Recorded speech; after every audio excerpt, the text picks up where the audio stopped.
Olá pessoal, tudo bem? Vamos resolver essa questão que corresponde à questão de número 33 do capítulo 23 do volume 3 do livro Fundamentos de Física do Resnick Halliday, nona edição. Essa questão corresponde à questão dentro do capítulo sobre lei de Gauss. A questão 33 diz o seguinte: na figura abaixo, duas placas finas condutoras de grande extensão são mantidas paralelas a uma pequena distância uma da outra. Nas faces internas, as placas têm densidade superficial de carga de sinais opostos e valor absoluto 7 vezes 10 elevado a menos 22 coulomb dividido por metro quadrado. Determine o campo elétrico na notação dos vetores unitários A à esquerda das placas, B à direita das placas e C entre as placas. Então, pessoal, como visto nas videoaulas conteúdo, estudamos lá o campo devido a placas infinitas. Aqui vamos estar relembrando esse cálculo através do uso da lei de Gauss, com a escolha de uma superfície gaussiana que privilegie a simetria do problema. E após relembrar esse detalhe sobre o cálculo do campo devido a uma placa infinita com densidade de carga sigma, nós vamos estar identificando os campos elétricos à esquerda, nessa região aqui, à direita e dentro. Tá certo? Como já discutido, vou brevemente aqui comentar e mais à frente mostrar matematicamente, os campos à esquerda e à direita, eles serão nulos, como pode notar, tendo em vista que a densidade de carga das duas placas têm sinais opostos. Então os campos, as linhas de campo, a gente sabe que as linhas de campo para uma carga positiva ou uma densidade de carga positiva é saindo da amostra e cargas negativas é entrando. Então, consequentemente, as linhas de campo aqui, o campo à esquerda, eles, devido a essa placa negativa e a placa positiva, vão se cancelar, e de forma análoga para aqui à direita também vão se cancelar. E dentro eles vão se somar e vai ser duas vezes o valor, tá certo? Eu vou estar mostrando aqui para vocês, relembrando isso que nós vimos nas videoaulas conteúdo, e estaremos resolvendo a questão, tá certo? Então, vamos primeiro estar identificando, discutindo isso que eu acabei de falar para vocês sobre a direção dos campos para cada uma das placas com densidade de carga positivo e negativo e ao juntar, tá certo? Então, vamos lá. Então, nós sabemos que o campo devido a placas finas condutoras infinitas é tal que, aí como é que é? Para o caso que tem um excesso de cargas negativas, né? Então, está aqui nosso sigma é um sinal negativozinho, indicando que tem um excesso de carga negativa. O campo ele vai ser direcionado na direção da amostra, né? Então as linhas de campo estão aqui como eu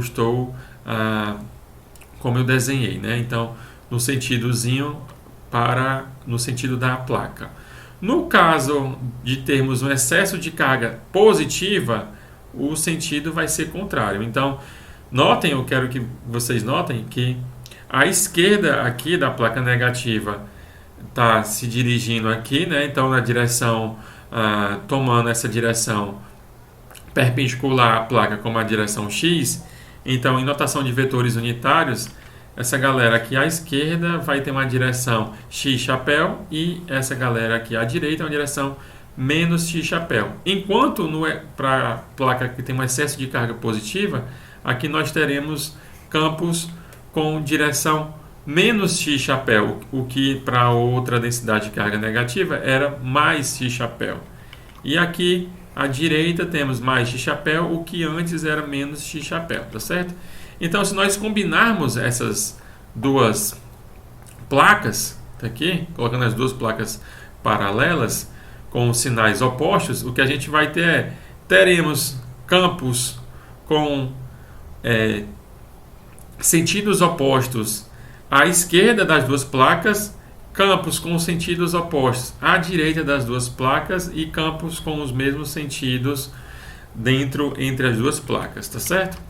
Então, dito isso, é fácil ver que se as densidades de excesso de carga ali, negativo e positivo nas placas, forem os mesmos, que no caso da questão teremos que esses campos aqui, eles se cancelarão, da mesma forma como esses campos aqui se cancelarão. Por quê? O campo vai ser dado, né? A gente vai estar encontrando aqui, eu estou mostrando para vocês, sigma sobre 2 epsilon 0. Então, em módulo, os campos mais e menos são os mesmos, e as direções deles, né, os sentidos que são opostos. Então, dessa forma, os campos à esquerda e à direita das placas vai ser 0, e eu vou estar mostrando isso matematicamente daqui a pouquinho. Então, para dar prosseguimento aqui à questão, nós vamos estar mostrando como encontrar esse campo, tá certo? Então, lembrando que o campo gerado por um plano infinito com densidade de carga superficial é o que nós vamos estar fazendo agora, né? Então, isso aqui relembrando, porque foi visto nas videoaulas conteúdo, apenas para aqueles que tiveram alguma dúvida, vou estar recapitulando aqui e utilizar o resultado para resolver o item A, B e C da questão. Então, vamos lá. Então, aqui no caso de termos um plano infinito com densidade superficial uniforme sigma, a superfície gaussiana que privilegia a simetria do problema é um cilindro, né, como aqui desenhado em preto, e tal que esse cilindro aqui que nós estamos desenhando tem um comprimento de 2L e um raio de R, tá certo? Então, é fácil ver por simetria, tendo em vista que calculamos no capítulo anterior sobre campos elétricos, que calculamos lá o campo gerado devido a um disco, né, a uma certa distância aqui no ponto P, e calculamos isso inicialmente fazendo o cálculo o campo devido a um anel, e estendemos isso para o caso do disco, e podemos fazer essa extensão do disco para um plano infinito, e fica fácil ver que cada elementozinho aqui vai contribuir com o campo nessa direção, e você integrando aí de 0 a 2π, todas as contribuições que vão ser paralelas, né, se você fizer a projeção desses vetores no plano paralelo ao plano que contém aqui no caso o anel e o disco, né, e no caso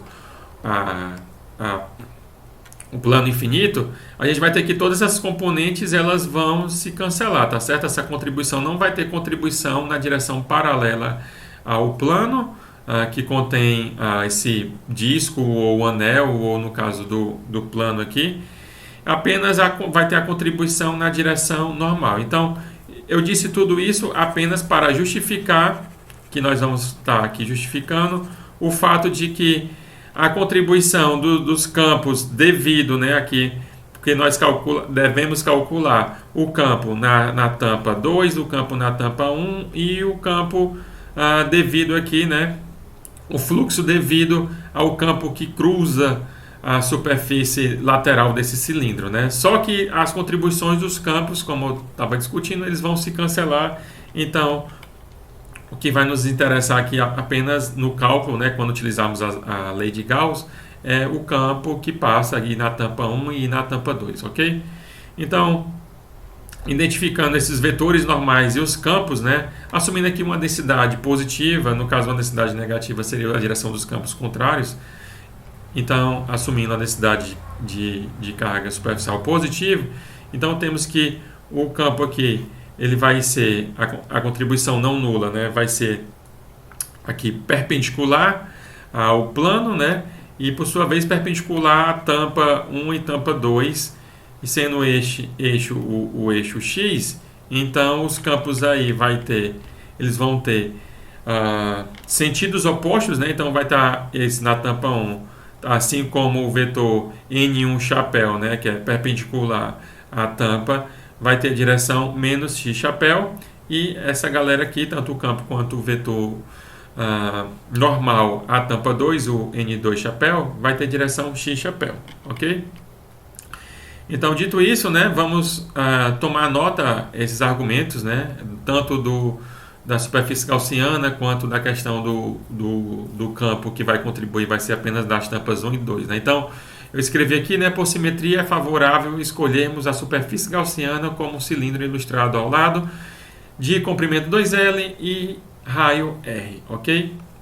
As contribuições para o campo elétrico nas direções paralelas ao plano é nulo, que pode ser visto, né, como eu discuti, como o cálculo de o campo devido a um disco, e aí você estende o raio do disco para infinito, né? Isso vai ter então um plano infinito. Como vimos lá no caso do disco, o campo devido ao disco, né, ele vai ter uma contribuição perpendicular aqui da mesma forma para o plano infinito. Então, por argumentos vistos anteriores e por simetria, vemos que as contribuições que vão ser paralelas, né, a esse vetor aqui, o NS chapéu, eles vão ser nulos. Então só as tampas, os campos, né, o fluxo aí devido ao campo na tampa 1 e tampa 2 é que vão contribuir, tá certo? Para o fluxo total.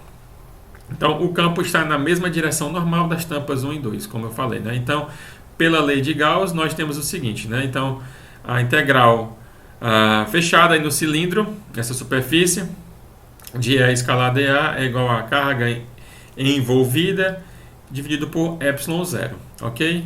No caso, as duas contribuições, então a gente pode estar separando as contribuições tanto aí da tampa 1 quanto da tampa 2. Então essa integral aqui vai ser, eu vou separar aqui em duas integrais, a integral para a tampa 1 e para a tampa 2, devido a esses campos perpendiculares. Então, tomando a direção do eixo x como esquematizado na figura da questão, perpendicular ao plano, então a gente vai ter que, para o caso da tampa 1, esse campo aqui vai ter a direção menos x chapéu e meu vetor N1 aqui.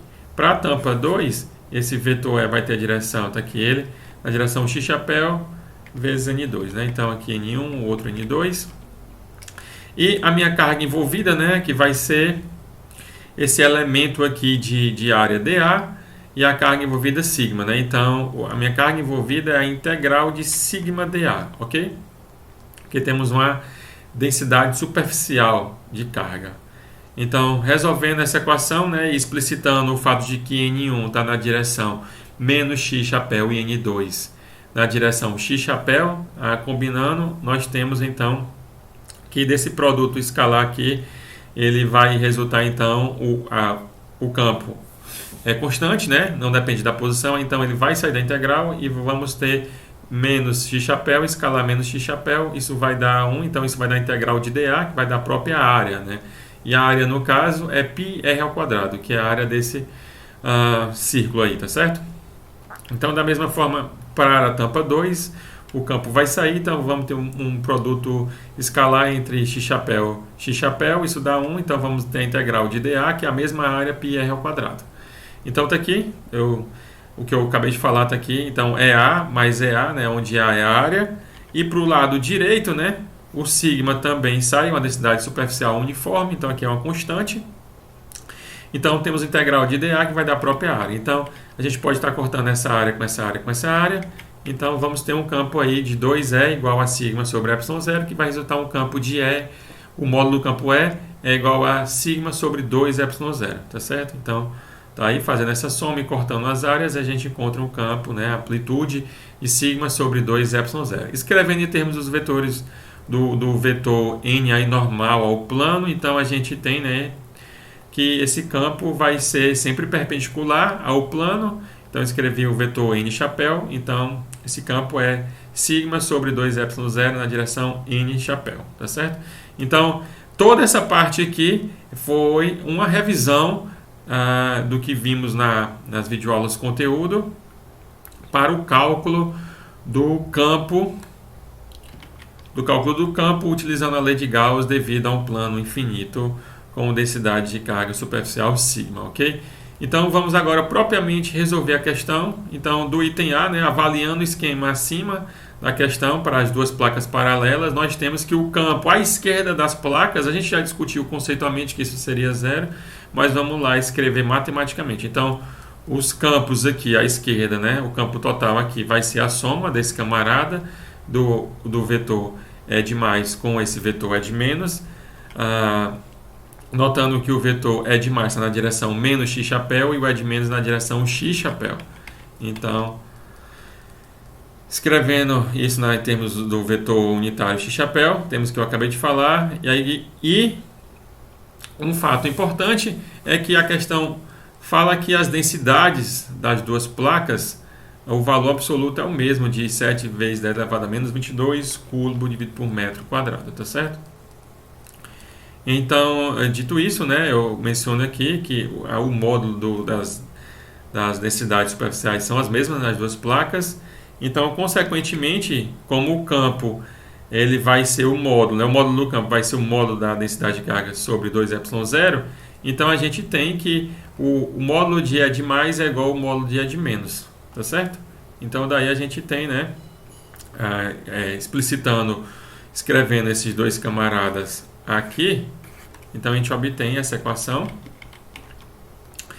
E como o módulo de sigma mais é igual ao módulo de sigma menos, então a gente tem que isso é igual a sigma sobre 2ε0 menos x-chapéu mais x-chapéu. Então isso aqui vai dar zero e resulta no campo nulo. Então temos à esquerda das duas placas que o campo é igual a zero. Então vamos para o item B, perguntar à direita, né? À direita das placas. Então, de forma análoga ao item anterior, temos que o campo à direita das placas vai ser como? Vai ser do mesmo jeito, vai ser a soma do E de mais à direita com E de menos à direita também. Então, notando que o E de mais à direita está na direção x-chapéu e o E de menos está na direção menos x-chapéu. Então, escrevendo de forma análoga, né? Então o campo vai ser a soma do E de mais com E de menos, e escrevendo em termos dos vetores, do vetor unitário x-chapéu, isso vai ser o E de mais na direção x-chapéu e o E de menos na direção menos x-chapéu, tá certo? E aí, como nós vimos, né, as densidades são as mesmas, o módulo da densidade superficial é o mesmo, o que gera o módulo dos campos E de mais e E de menos os mesmos, né?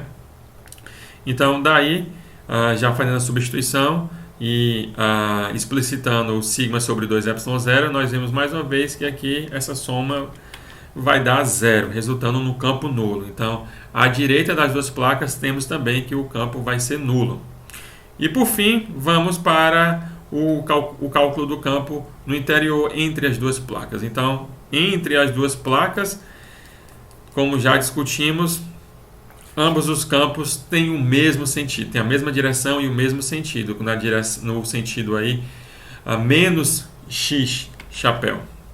Então, fazendo aí a soma, né, do E como o E de mais o E de menos, isso vai ser módulo de E de mais na direção menos x chapéu, mais módulo de E de menos na direção menos x chapéu também. E como esses módulos de E de mais e E de menos são o mesmo, né, sigma sobre 2ε0, então isso vai dar menos sigma sobre ε0 na direção x chapéu.